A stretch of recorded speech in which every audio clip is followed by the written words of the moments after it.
Olivia Barnes stood at the viewing window of the International Space Station, watching the massive alien ship hang in orbit above Earth. It had been 3 days since the Jurax vessel first appeared, and humanity was still holding its collective breath. "Lieutenant Barnes, they're ready for you," said Commander Kelly from behind her. Olivia nodded, adjusting her uniform one last time. As a former Marine combat engineer with a degree in xenolinguistics, she hadn't expected to become humanity's first ambassador to an alien species, but here she was. "Remember, this is just a preliminary meeting," Commander Kelly said as they walked.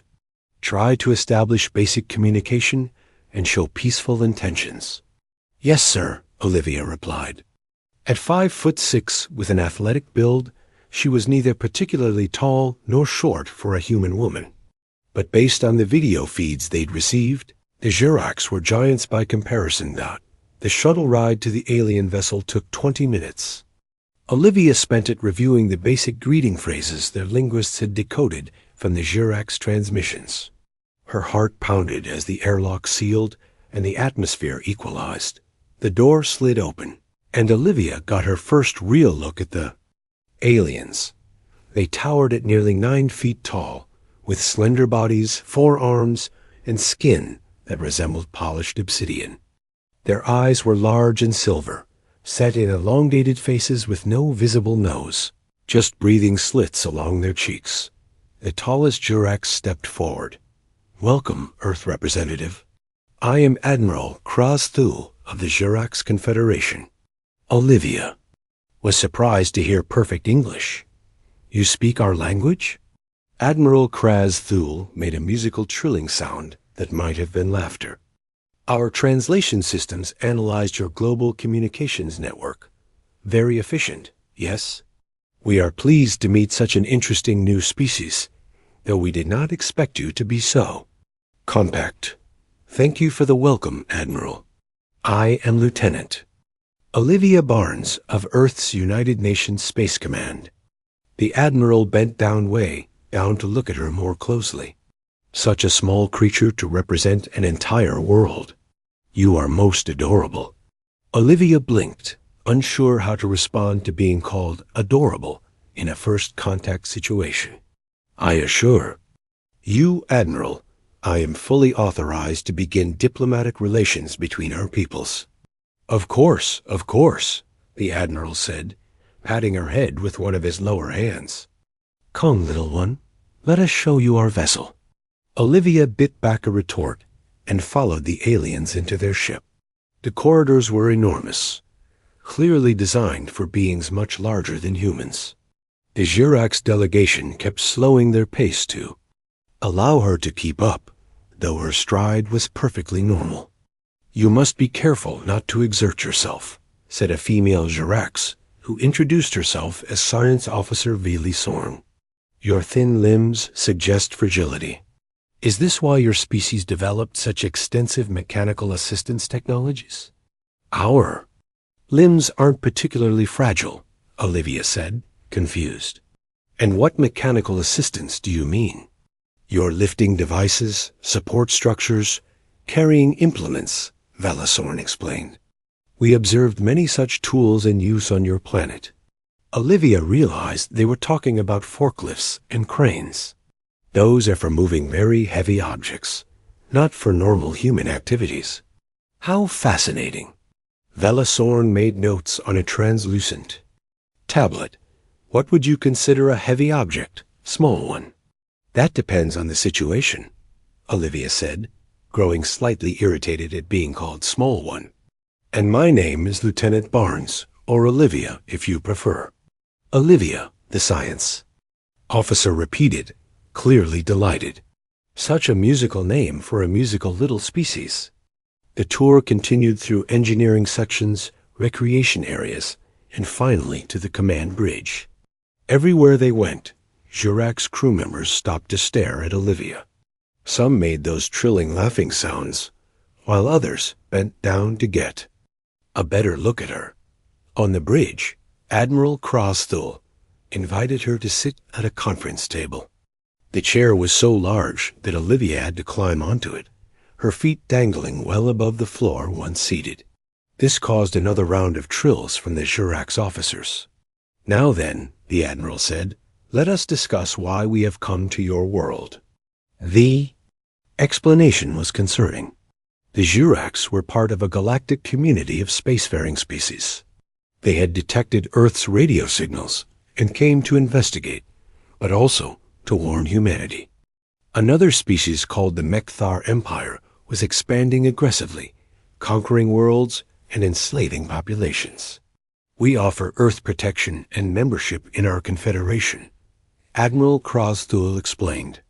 "The Mekthar would see your kind as easy conquest, small and delicate as you are."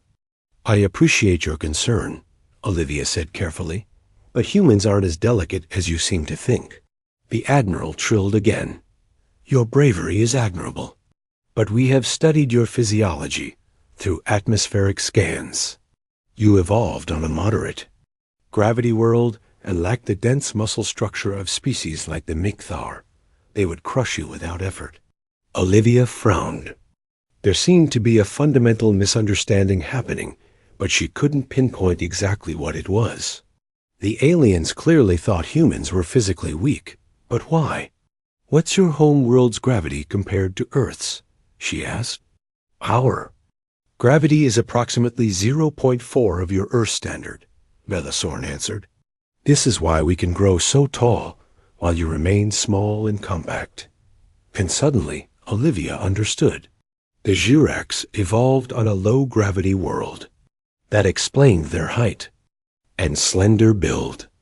They assumed humans were weak because they were smaller, not realizing that evolution on a higher gravity planet had made humans much stronger pound for pound. Should she correct them? Olivia considered the strategic implications. If the Jurax underestimated human capabilities, that might actually be an advantage in negotiations.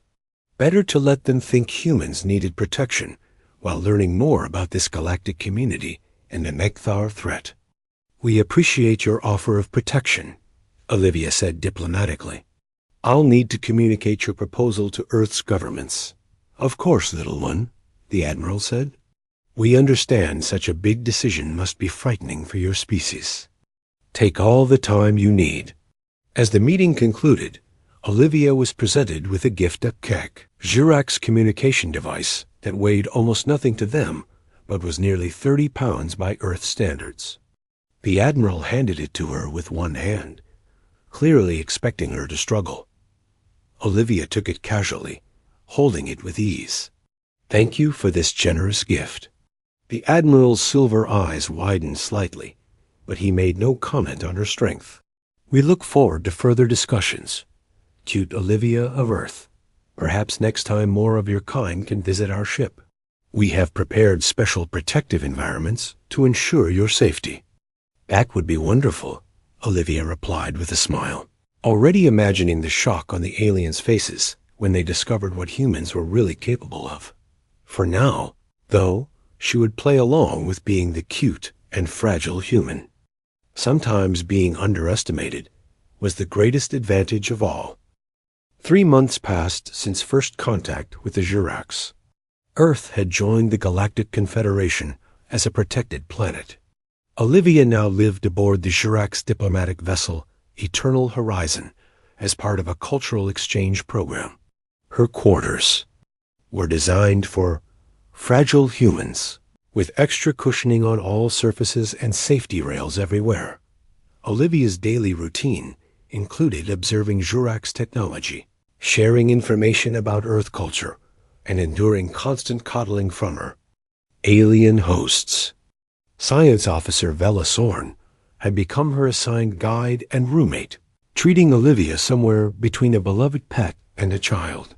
"Careful with that data pad, little Olivia," Velasorn said as she handed over a device that weighed about 10 pounds. "Do you need help holding it? I can support it for you."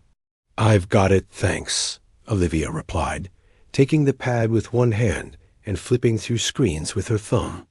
She had grown used to these interactions. The Jurax still hadn't figured out that humans were much stronger than they looked. Amazing dexterity for such tiny fingers. Velasorn exclaimed. Your species compensates so well for your physical limitations. Olivia just smiled. Her government had decided that letting the aliens underestimate humans was strategically valuable. Only a few high-ranking officials knew the truth. There's a diplomatic reception tonight, Velasorn continued. Representatives from 3 new worlds are visiting. Would you like to attend? We understand if it would be too tiring for you. I wouldn't miss it, Olivia said. These events were perfect for gathering intelligence about the wider galactic community. That afternoon, alarms blared across the ship. Olivia rushed to the bridge, where Admiral Krazthul was reviewing emergency transmissions. What's happening? She asked. The Admiral looked grim. A Jurax colony on Outpost 7 is under attack by Mechthar raiders. We are the closest vessel and must respond. Let me help, Olivia offered. The Admiral trilled that now familiar laugh. Your courage is admirable, small one, but this is no place. For humans, the Mechthar would crush you without effort. I can still provide tactical support, she insisted. I was a combat engineer. Very well, the Admiral relented. You may observe from the command center, but you must stay safe. The Eternal Horizon arrived at Outpost 7 6 hours later. The colony was built into a mountainside on a small moon. Smoke rose from damaged buildings, and emergency signals blinked across the settlement. The Mechthar ships have withdrawn to the far side of the moon, reported the tactical officer. They may return. We must evacuate quickly. Rescue teams deployed to the surface, with Olivia joining as an observer. The Jurax gave her an environmental suit that was comically reinforced, with extra padding and warning sensors that beeped whenever she moved too quickly. On the surface, chaos reigned. Injured Jurax civilians huddled in damaged buildings. The colony's defense systems were destroyed. Emergency workers rushed to evacuate the most vulnerable first. Olivia worked alongside Velasorn, helping coordinate rescue efforts. Despite the Admiral's orders to merely observe, she couldn't stand by while people needed help. She carried medical supplies, helped clear debris, and guided frightened colonists to evacuation points. You should rest, Olivia, Velasorn said, concerned. You've been working for hours without a break. Human endurance is limited. I'm fine, Olivia insisted, though she did appreciate her friend's concern. Despite the patronizing attitude, Velasorn genuinely cared about her well-being. A tremor shook the ground. One of the damaged buildings creaked ominously. Structural collapse imminent, shouted a Jurax engineer. Clear the area. Olivia looked up to see a group of Jurax children still inside the building, frozen in fear as the ceiling began to give way. Without hesitation, she sprinted toward them. Olivia, no, Velasorn cried. You'll be crushed. Ignoring the warning, Olivia rushed into the building. The ceiling support beam cracked and began to fall. She positioned herself directly beneath it and raised her hands. The massive metal beam came down and stopped. Olivia caught it, bracing her legs and holding the full weight of the collapsing structure. The beam would have killed the children instantly, but in her hands it was held at bay. Go, she shouted to the children. Get out now. The young Jurax stared in shock, but quickly recovered and ran to safety. Olivia waited until they were clear, then carefully maneuvered from under the beam, letting it crash to the floor behind her as she leapt clear. Outside, a crowd of Jurax stood in stunned silence. Velasorn rushed forward, scanner in hand, examining Olivia with disbelief. Impossible, she muttered. Your muscle density readings ... Your skeletal structure ... How did you ... I told you humans aren't as fragile as you think, Olivia said, brushing dust from her suit. Before Velasorn could respond, alarms blared again. The Mechthar ships had returned, launching a second attack. "Everyone to the evacuation ships," ordered the rescue commander Dot. As they rushed toward the landing zone, Olivia noticed something the others missed. The Mechthar weren't just attacking. Randomly, they were herding the evacuees toward a narrow canyon. "Wait," she called out. "It's a trap. They're forcing us into that choke point." The Jurax commander looked down at her with that familiar, patronizing expression. "Little human, I appreciate your concern, but we understand tactical warfare. Please focus on your own safety." Frustrated, Olivia turned to Velosorn. "You saw what I did back there. Will you trust me now? We need to change course and go around." The ridge to the north. Velosorn hesitated, then nodded. "I'll speak to the commander." But it was too late. As the evacuation party entered the canyon, Mechthar troops appeared on the ridges above. They were bulky, reptilian creatures with armor. That made them look even larger. They opened fire with energy weapons, trapping the Jurax in a deadly crossfire. "Take cover," shouted the commander. Olivia assessed the situation quickly. The Jurax were pinned down, their tall bodies making easy targets. The only defensive position was a fallen transport vehicle nearby. "We need to move that transport 4. "Cover," she yelled. "Impossible," the commander replied. "It would take heavy equipment to shift it." Olivia looked at Velosorn, who was watching her intently. "Remember the building?" Olivia asked. Understanding dawned in the science officers. Silver eyes. "Do it," she said simply. Without another word, Olivia ran to the fallen transport. It was roughly the size of a bus, tipped onto its side. With a deep breath, she planted her feet, gripped the edge of the vehicle, and began to lift. The transport shifted, groaned, and then rose as Olivia straightened her legs and back. The Jurax watched in stunned amazement as the human woman, the fragile creature they had been protecting, lifted the massive vehicle and angled it to provide a shield against the Mechthar weapons. "Get behind it," she shouted, her voice strained with effort. The Jurax didn't need to be told twice. As energy blasts ricocheted off the transport's hull, Olivia knew everything was about to change. Humanity's secret was out, and the Mechthar were about to learn they had seriously underestimated their new enemy.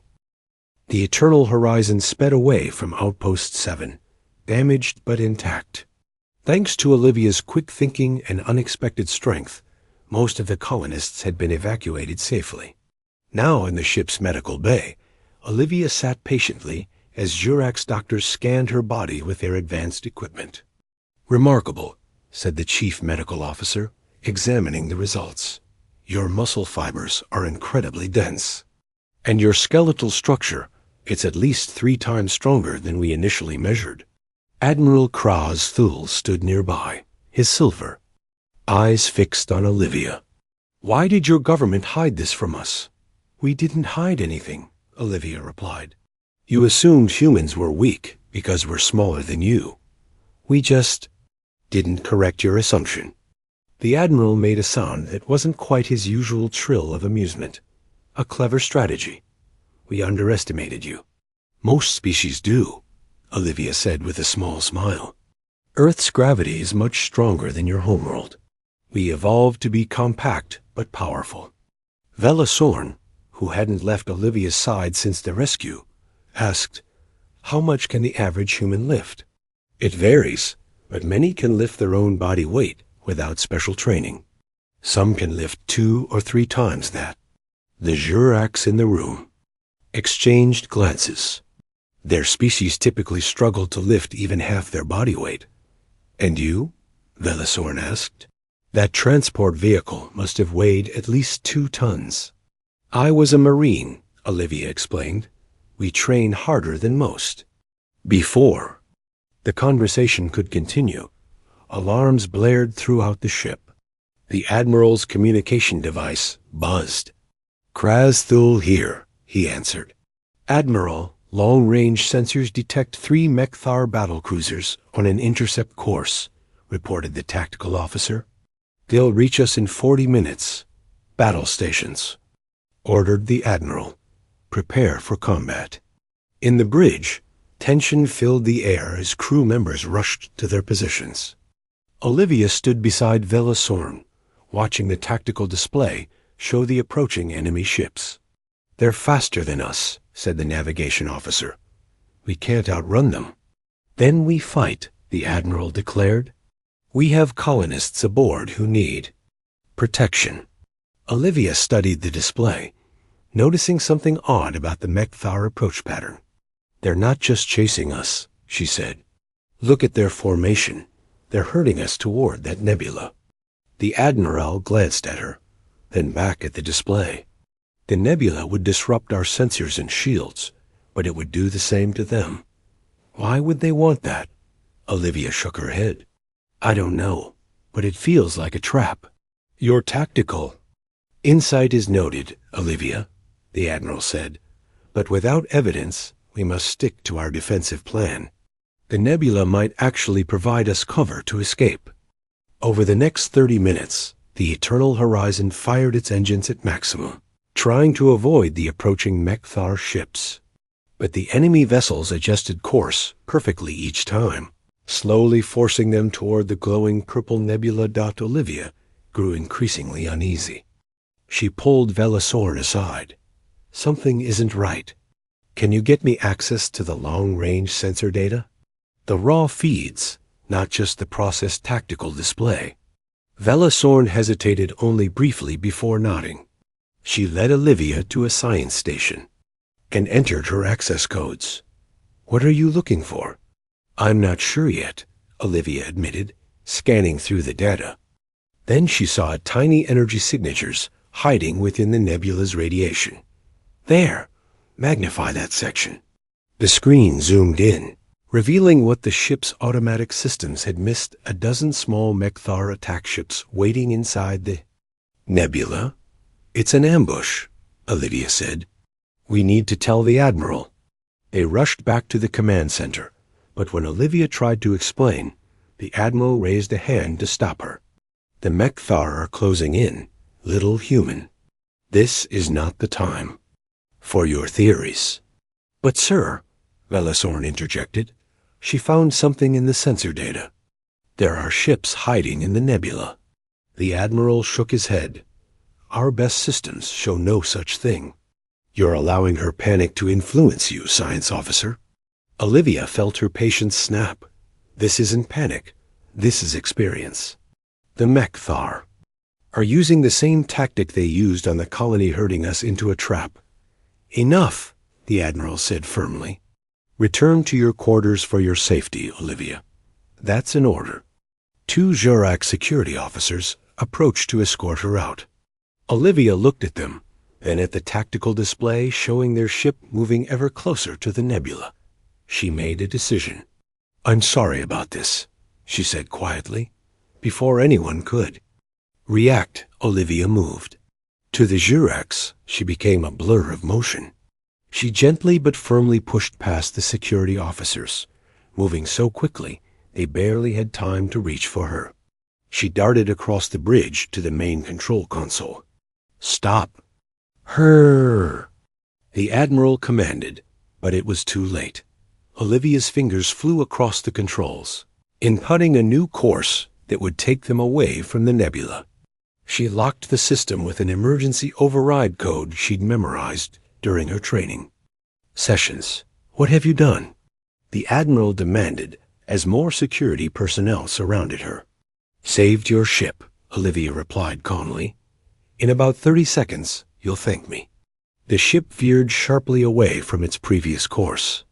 On the tactical display, the Mechthar ships briefly scattered in confusion, then regrouped to pursue. Admiral, called the sensor officer, I'm detecting new energy signatures emerging from the nebula. Multiple vessels, Mechthar attack ships. The bridge fell silent as everyone stared at the display. The attack ships that had been hiding in ambush were now visible, having powered up their engines to join the pursuit. "How did you know?" the Admiral asked, turning to Olivia. "The pattern was too perfect," she explained. "The way they were herding us, it's a standard military tactic. Wolves do the same thing to prey animals on Earth." Before the Admiral could respond, the ship rocked violently from a direct hit. A support beam above the command center cracked and broke loose, plummeting toward where the Admiral stood. Olivia reacted instantly. She leaped forward, positioning herself between the Admiral and the falling beam. With both hands raised, she caught the massive metal structure, a beam that would have taken 3 Juracs to lift, even under normal conditions. The entire bridge crew froze, watching as Olivia held the beam steady with seemingly little effort. "Someone want to help me with this?" she asked calmly. 4 Jurac's crew members rushed forward to take the beam from her. Once they had it secured, Olivia turned to face the Admiral. "Now do you believe me about the ambush?" she asked. Admiral Krezdul looked at her with new respect in his silver eyes. "I believe you, and I believe we've been seriously underestimating humans." "Good," Olivia said, "because those Mechthar ships are still coming, and I have some ideas about how to fight them." For the first time since they'd met, the Admiral didn't pat her on the head or call her little one. Instead, he gestured toward the tactical station. "Show us." As Olivia stepped up to the display, she felt the eyes of every Jurax on the bridge following her movements. A dynamic had shifted. She was no longer a cute pet to be protected. She was a warrior to be respected. And the Mechthar were about to learn just how dangerous humans could be. The Eternal Horizon limped through space, its engines damaged from the battle with the Mechthar ships. Thanks to Olivia's tactical suggestions, they had defeated 2 enemy vessels and forced the others to retreat. But the victory came at a cost. The ship needed repairs before it could reach Jurac space. "The nearest friendly outpost is the trading station on Velner," Admiral Krezdul announced to his officers. Olivia now stood among them as an equal, no longer relegated to the sidelines. "We will dock there for emergency repairs." "Velner is a neutral zone," Velasorn pointed out. "The Mechthar can't attack us directly without violating interstellar law." "Which doesn't mean they won't try something sneaky," Olivia added. "They seem pretty determined to destroy this ship." The Admiral nodded. "Agreed. We must remain vigilant. Lieutenant Barnes, I would like you to join the security team on Velner. Your unique abilities may prove useful." Olivia smiled at the change in how he addressed her. No more little one or cute human. Now she was Lieutenant Barnes. "Happy to help, Admiral," she replied. The trading station orbited Velner, a gas giant, with swirling storms of purple and gold. The station itself was a massive ring structure, home to merchants, travelers, and repair facilities from dozens of different species. As the damaged Jurac ship docked, repair crews immediately began work on the hull and engines. Admiral Krezdul led a delegation to meet with station officials, while Olivia and Velasorn joined the security team, checking the station for potential threats. "The Mechthar can't enter the station openly," explained Security Chief Drenvok. "But they may have agents here. We should be especially alert around the repair bays." The team split up to cover more ground. Olivia and Velasorn took the lower commercial district, a maze of shops and food stalls filled with beings of all shapes and sizes. Many stopped to stare at Olivia. Humans were still a novelty in this part of space. "I feel like I'm in a zoo." "Exhibit," Olivia muttered as a group of child-sized furry aliens pointed at her and chirped excitedly. "Now you know how I felt visiting Earth," Velasorn replied with a trill of amusement. Their friendship had deepened since the events on the bridge. The science officer no longer treated Olivia as a fragile pet, but as a trusted companion. As they rounded a corner, Olivia spotted a familiar shape ducking into a side corridor, the distinctive ridge-backed silhouette of a mechthar. "There," she whispered, pointing. "Did you see that?" Velosorn nodded. "Mechthar shouldn't be here." They followed cautiously, tracking the mechthar through the busy station. He met with two others of his kind outside a storage facility near the repair docks where the Eternal Horizon was being fixed. "We need to alert the others," Velosorn said, reaching for her communicator. Before she could activate it, a heavy hand clamped over her mouth. More mechthar had circled behind them. One grabbed Velosorn, while another reached for Olivia. The mechthar who grabbed Olivia got a rude surprise. Instead of capturing a helpless human, he found his arm caught in an iron grip. Olivia twisted, using the alien's momentum against him, and flipped him over her shoulder. He crashed into a stack of cargo containers with a loud clang. The mechthar, holding Velosorn, tightened his grip, pressing a weapon against her side. "Stand down, human, or your friend dies." Olivia froze, assessing the situation. The mechthar were larger than the Jurex, with tough, scaly skin and powerful builds. Their reptilian faces showed no emotion as they waited for her surrender. "What do you want?" Olivia asked, raising her hands slowly. "Your ship," replied the lead mechthar. "It carries something we need. Come with us quietly, and no one gets hurt." Olivia doubted that promise, but she had no choice with Velosorn's life at stake. She nodded and allowed another mechthar to bind her hands with energy cuffs. They were marched through a service tunnel to a large warehouse area. Inside was a shock of fully assembled mechthar light assault tank, somehow smuggled onto the neutral station in pieces. "How did you get that past station security?"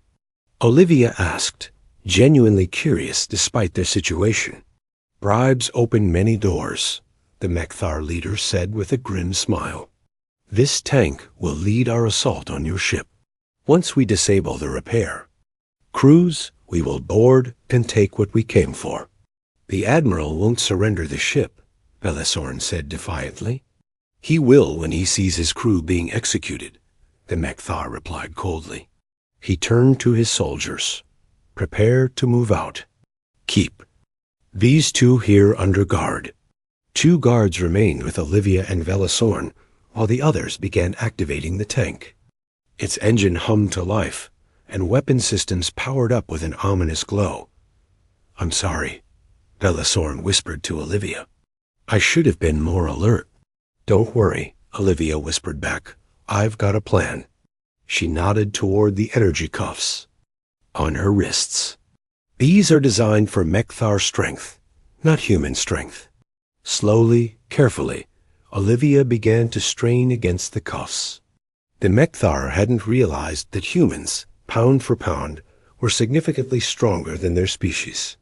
The cuffs began to stretch as she applied steady pressure. The tank was now fully powered, its cannon swiveling as systems came online. The mechthar leader climbed into the command hatch. "Once we breach the main concourse, there will be civilian casualties," he announced. Unavoidable, but necessary. That was all Olivia needed to hear. With a final surge of effort, she snapped the energy cuffs apart.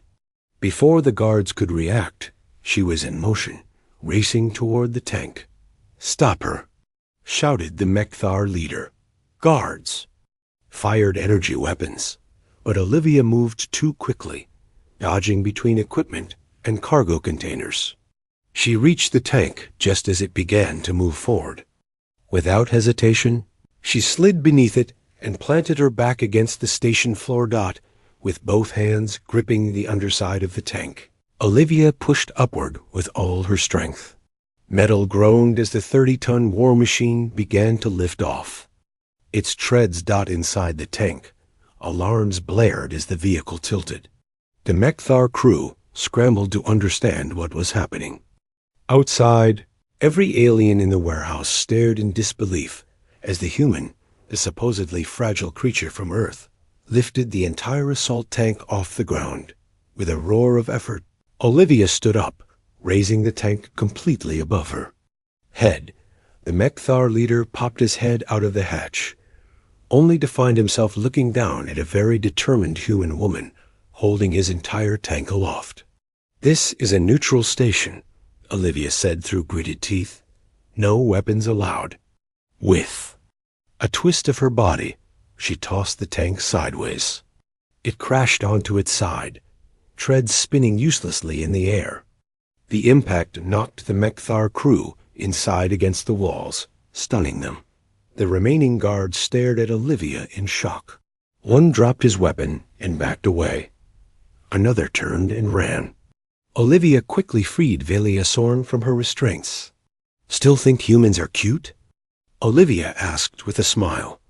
Bella Sorn's silver eyes were wide with amazement. "Cute is definitely not the word I would use right now." Station security alarms began to sound. The tank incident would not go unnoticed. As footsteps approached the warehouse door, Olivia dusted off her hands and prepared to explain how a human from Earth had just lifted a 30-ton tank like it was a child's toy. The age of humans being underestimated in the galaxy was officially over. News of the tank incident spread across the galaxy faster than light speed. Within hours, every major species had received images of Olivia lifting the Mechthar assault vehicle. The footage, captured by station security cameras, became the most viewed. Recording in the Galactic Confederation's history dot on the eternal horizon, now repaired and heading back to Earth, Olivia found herself treated very differently. Jurak's crew members no longer patted her head or called her cute. Instead, they nodded respectfully when she passed. Some even asked for training tips. Admiral Krasthil called a special meeting in the ship's conference room. Representatives from 12 different species attended via hologram, including the Jurak's High Council and Earth's United Nations Secretary General. "Lieutenant Barnes," the Admiral began, "the Galactic Confederation owes you a debt of gratitude. Your actions on Velner Station prevented a serious diplomatic incident and saved many lives." Olivia nodded, feeling slightly uncomfortable with all the attention. "I was just doing my job, Admiral." "Nevertheless," continued the Admiral, "this incident has changed things." He gestured to the holograms around the table. "Many species are reconsidering their initial assessment of humans." The Secretary General smiled from her hologram. "What the Admiral means, Lieutenant, is that no one thinks humans are cute little pets anymore." Laughter rippled through the conference room.